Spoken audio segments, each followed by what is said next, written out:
سید عالم نور مجسم شفیع معظم صلی اللہ علیہ وسلم کی والدہ محترمہ سید آمینہ رضی اللہ تعالی عنہ ان 3 جھنڈوں کا ذکر کرنے کے بعد کہتی فَأَخَذَنِي الْمَخَاض، اس کے بعد ولادت کا مرحلہ شروع ہو گیا.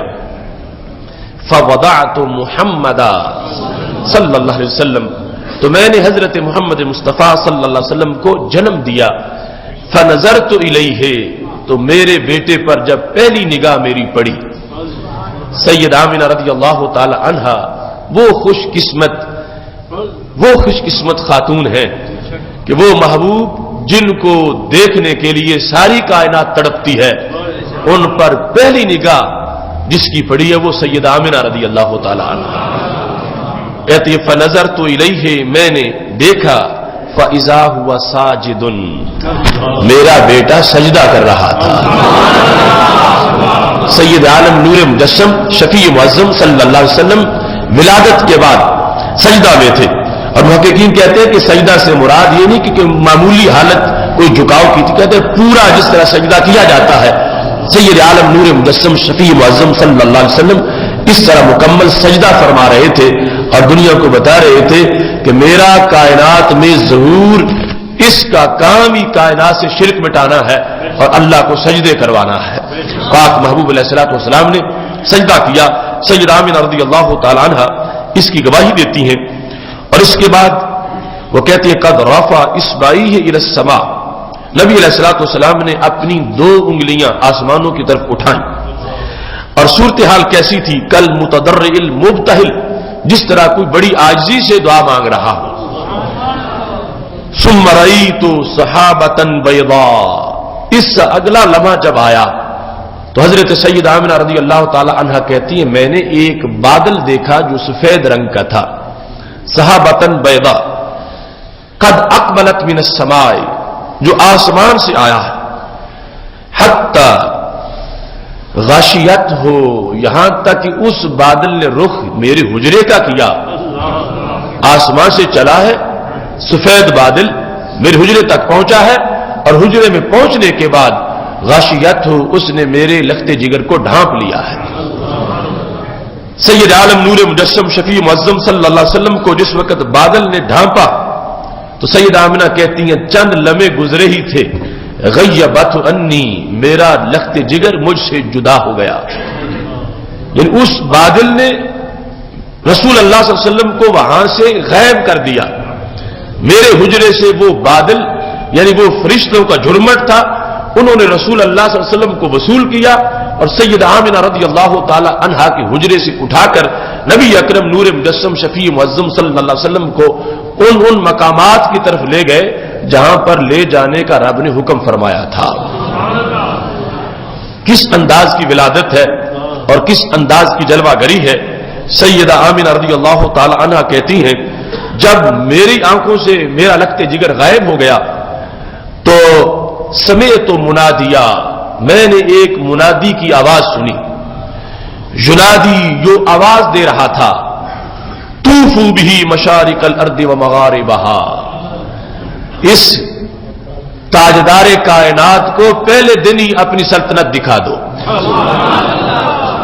طوفوا بہ مشارق الارض ومغاربہا، فرشتوں کو کہا جا رہا تھا ان کو مشارق بھی دکھاؤ، ان کو مغارب بھی دکھاؤ. یعنی وہ نور جس نے 1000 سال اللہ کے دربار میں قیام کیا. گزشتہ سال حدیث نور تم نے سنی، اور پھر یہ پشت سے پشت کی طرف منتقل ہوتا ہوا حضرت آدم علیہ السلام سے لے کر سید آمنہ رضی اللہ تعالی عنہا کی گود تک جب نور کی جلوہ گری ہو گئی تو رب ذوالجلال نے وہ جو سفید بادل تھا، فرشتوں کا جھرمٹ، انہیں کہا طوفوا بہ مشارق الارض ومغاربہا، اب ان کو پہلے دن ہی بتاؤ کہ کہاں کہاں تک تمہاری محبت کے جھنڈے لہرانے والے ہیں. اس شاہ زمن کو اپنی سلطنت دکھا دو. مشارق الارض ومغاربہا وادخلوہ البحار، اور صرف فضا میں اور بری راستوں میں انہیں نہ لے جاؤ، انہیں سمندروں میں بھی داخل کرو. ادخلوہ البحار، بحار باہر کی جمع ہے، ان کو بحار میں سمندروں میں داخل کرو. کیوں؟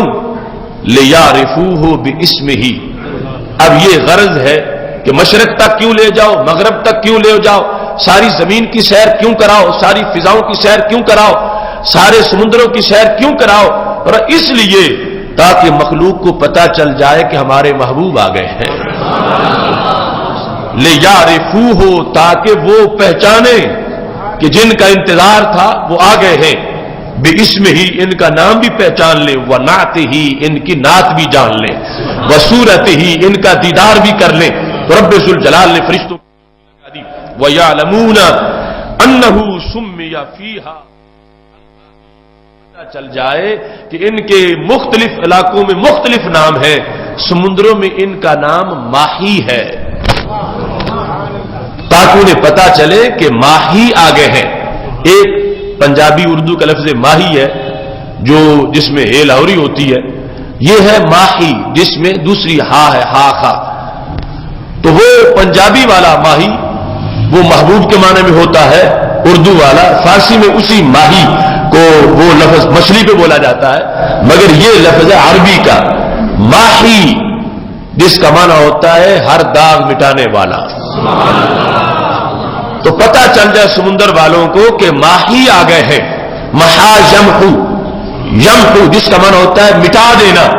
تو چونکہ پانی میں یہ صلاحیت ہوتی ہے کہ پانی لوگوں کے میل اتارتا ہے، داغ مٹاتا ہے، تو سمندروں میں ہمارے نبی علیہ الصلوۃ والسلام کا یہ نام بتایا گیا کہ یہ ماہی ہے، اے سمندروں تم لوگوں کے ظاہری داغ مٹاتے ہو، یہ لوگوں کے دل سے شرک کے داغ مٹانے آئے ہیں۔ ماہی کا تعارف کروا دیا گیا، اور آگے روایت میں موجود ہے لا یبقى شیء من الشرک الا موہی فی زمانہ، فرمایا یہ آگے ہیں اب کسی طرح کا کوئی شرک باقی نہیں رہ سکے گا۔ لا یبقى شیء من الشرک الا موہی فی زمانہ، کہ پہلے انبیاء کرام علیہ السلام آتے تھے، دعوت توحید دیتے تھے، مگر پھر بھی کچھ کام نئے انبیاء کے لیے بچ جاتا تھا کہ وہ توحید کا کام انہوں نے کرنا ہے۔ فرمایا یہ وہ ذات آ گئے ہیں، یہ کوئی کام چھوڑ کے نہیں جائیں گے، سارا کام کر کے مکمل کر کے جانے والے ہیں۔ اس بنیاد پر 12 ربیع الاول شریف کا دن کائنات میں عظمت توحید کا سب سے بڑا دن ہے، اور 12 ربیع الاول شریف شرک کے خاتمے کی تحریک کا سب سے بڑا دن ہے، اور سید عالم نور مجسم شفیع معظم صلی اللہ علیہ وسلم کے نور کی جلوہ گری شرک کے خلاف ایکشن کی سب سے بڑی تحریک تھی، اور ماہی کا نام دے کر رب نے بتا دیا کہ یہ ہے وہ کہ جن کے ذریعے سے میں نے کائنات سے شرک کا خاتمہ کر دینا ہے۔ اس کے بعد آج کا ایک طبقہ کہتا ہے کہ سرکار آئے لیکن پھر بھی دنیا شرک سے بری ہوئی ہے، اور انہوں نے چھوٹے چھوٹے مشرکوں کو تو ختم کیا، بڑے بڑے مشرک اب تک موجود ہیں اور ان کے خلاف ہم جہاد کر رہے ہیں۔ تو یہ جو سرکار کا نام ہے وہ چھیننا چاہتے ہیں۔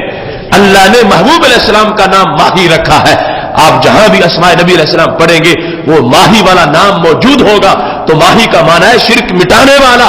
تو سرکار